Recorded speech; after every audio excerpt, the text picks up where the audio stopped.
We're all here to do good in this world. It has to do with who you are, usually something to do with what's not right in your life. How can you fix that? When I was working with seniors in elder care facilities, I realized that the seniors were the most forgotten population.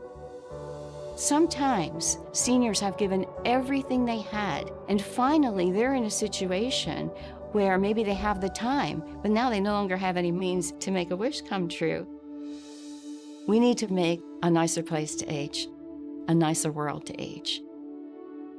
I started the Twilight Wish Foundation to remind seniors that they are worthy, and we did not forget them. We had a great application that came in. He's a Navy veteran. He was a volunteer firefighter. He would like to get back on a wind-driven sailing ship one more time.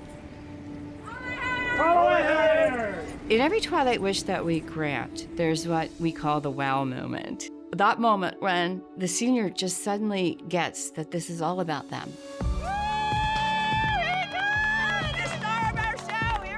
I'm home.